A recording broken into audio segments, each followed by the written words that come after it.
जमीन से 480 फीट ऊंचे 4500 साल पुराने इस पिरामिड के अंदर ऐसा क्या था जिसको सिर्फ देखने के लिए रिसर्चर्स ने एक रोबोटिक कैमरा पिरामिड के अंदर भेजा। एक जगह पर आकर रोबोटिक कैमरा रुक गया क्योंकि अब उसके सामने पत्थर का एक स्लैब था। रिसर्चर्स का मानना था कि इस स्लैब के पीछे जरूर कोई ऐसा राज छिपा है जो पिछले 4500 सालों से दफन है। ये राज इनको हर कीमत पर जानना था, इसलिए उन्होंने रोबोट के आगे एक ड्रिल मशीन लगाई जिसने उस पत्थर के स्लैब में बारीक छेद कर दिया। अब इस छेद के अंदर एक कैमरा भेजा गया जिसने स्लैब के उस पार ऐसा मंजर देखा जो पिछले 4500 सालों से किसी ने भी नहीं देखा था। दोस्तों, इजिप्ट में टोटल 138 ऊंचे पिरामिड्स मौजूद हैं, जिन्होंने पिछले हजारों सालों से दर्जनों अर्थक्वेक और कई खतरनाक तूफान का सामना किया, लेकिन मजाल है इनमें से कोई एक भी इधर से उधर हुआ हो। इनमें से सबसे ऊंचा और बड़ा pyramid the great pyramid of Giza कहलाता है और इस पिरामिड की बेस का एरिया 13 एकड़ है। यानी इस पिरामिड्स के अंदर हैरत अंगेज तौर पर 1-2 नहीं बल्कि पूरी 9 फुटबॉल फील्ड आराम से फिट आ सकती है। एक एस्टिमेट के हिसाब से इस पिरामिड में टोटल 23 लाख बड़े बड़े पत्थरों का इस्तेमाल हुआ, जिनमें से कई पत्थरों का वजन 50 टन भी था। अगर इसके टोटल वजन का अंदाजा लगाया जाए तो इस पैरामीटर का वजन 60 लाख टन है, जो 12 बुर्ज खलीफा के वजन के बराबर बनता है। लेकिन इतने ऊंचे और आलीशान पिरामिड बनाने का आखिर मकसद क्या था?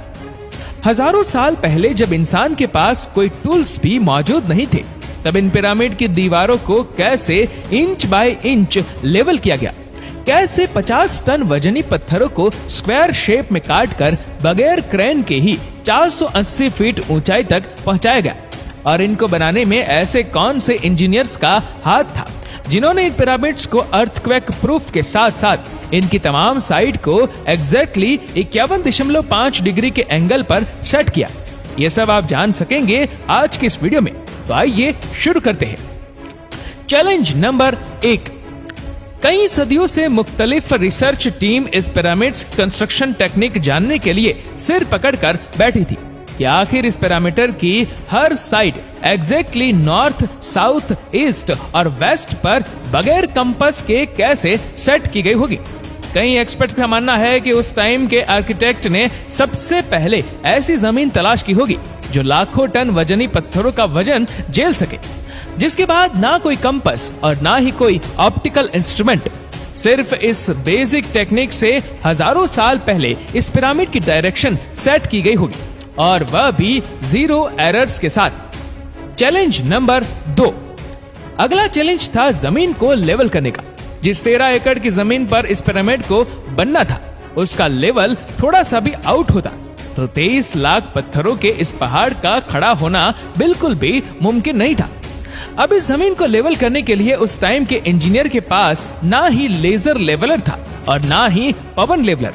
एक्सपर्ट्स का मानना है कि कंस्ट्रक्शन साइट की चारों साइड पर खड्डा करके उसमें पानी डाला गया होगा और फिर एक साइड के पानी के लेवल से दूसरे साइड के पानी के लेवल को मैच किया गया होगा।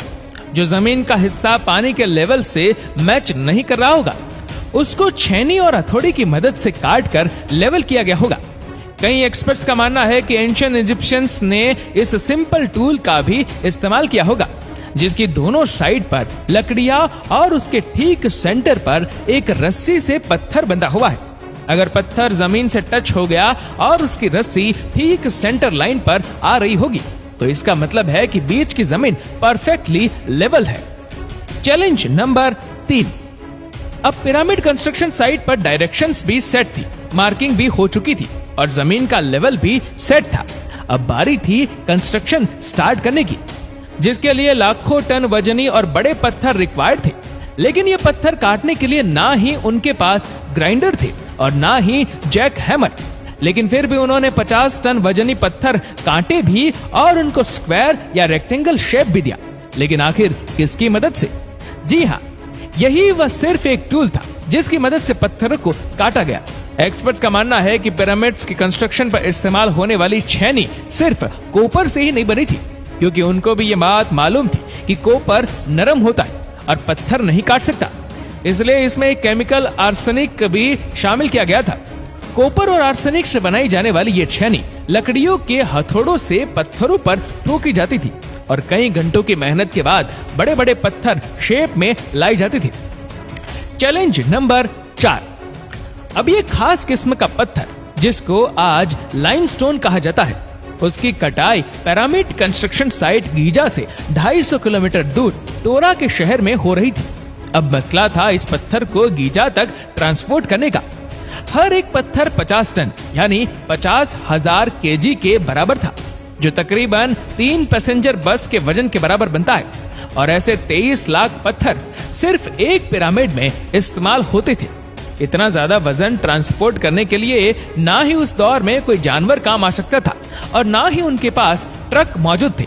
अगर आजकल के जदीद दौर में भी ये काम करना पड़े तो ट्रांसपोर्ट कंपनी का अच्छा खासा टफ टाइम आएगा। हैरतअंगेज तौर पर यह काम वर्कर्स और कश्तियों की मदद से किया गया। जी हाँ, टोरा और गीजा के दरमियान मौजूद रिवर का फायदा उठाया गया और बड़ी बड़ी कश्तियों में पत्थर लाद कर पिरामिड साइट पर पहुंचाए गए। एक्सपर्ट्स का मानना है कि यह काम इतना आसान नहीं था।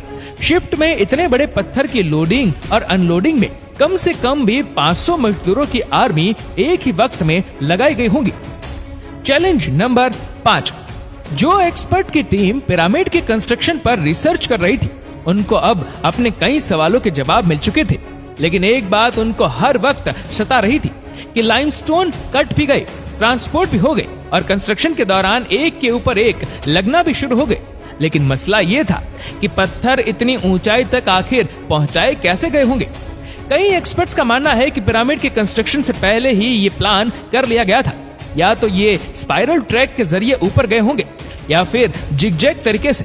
लेकिन ये बात तो तय है कि 50,000 केजी के पत्थर ऊपर मजदूरों की आर्मी की मदद से ही खींच कर गए होंगे। Challenge number 6। दोस्तों, बात सिर्फ लाखों मजदूरों छेनी हथौड़े से लाइमस्टोन काटने और इतने बड़े पत्थरों को ट्रांसपोर्ट करने की ही नहीं थी। इस पिरामिड्स के अंदर कंपार्टमेंट, उनके अंदर जाने का रास्ता और कई छोटी छोटी सुरंगें भी बनाई गई थी। बाकी सब चीजें तो ठीक थी, लेकिन एक चीज एक्सपर्ट्स को हैरान कर गई और वो ये थी कि कंपार्टमेंट के अंदर जो पत्थर इस्तेमाल हुआ था वह लाइमस्टोन नहीं बल्कि ग्रेनाइट था। जी हाँ, ग्रेनाइट एक ऐसा पत्थर है जो डायमंड के बाद दुनिया का सबसे सख्त तरीन स्टोन माना जाता है। आजकल के मॉडल दौर में भी ग्रेनाइट बड़े बड़े मशीन की मदद के सिवा काटा ही नहीं जा सकता। दुनिया भर से कई आर्कियोलॉजिकल एक्सपर्ट्स को पिरामिड का विजिट भी करवाएगा, लेकिन किसी को भी इस बात का सुराग नहीं मिला कि 4500 साल पहले इजिप्शियन ने ग्रेनाइट जैसे ठोस पत्थर को इतनी सफाई से कैसे काटा था। आखिरकार कई सालों के बाद एक्सपर्ट्स ने इस मिस्ट्री को भी सॉल्व कर दिया। इजिप्शियंस ने ग्रेनाइट को इतनी सफाई से एक ऐसे आरे से काटा था जिसके दांत ही नहीं थे। जी हाँ, बगैर दांत वाले इस आरे के दोनों साइडों पर वजन डालकर इसको ग्रेनाइट पर चलाया जाता था और बीच में बजरी डाली जाती थी। एक्सपर्ट्स का मानना है कि इस तरीके से इतने बड़े पत्थर को काटने में 4 महीनों का वक्त लग जाता था। दोस्तों, आखिरकार पिरामिड बनाने का मकसद क्या था? इसको बनाने में कितने मजदूर एक ही वक्त में काम करते थे? और रोबोटिक कैमरा ने जब पिरामिड के अंदर पत्थर के स्लैब में सुराख किया तो उसके अंदर वो कौन सा मंजर देखा गया जो पिछले 4500 सालों से किसी ने भी नहीं देखा था? ये सब और इससे भी ज्यादा आप जान सकेंगे इस वीडियो के पार्ट नंबर 2 में।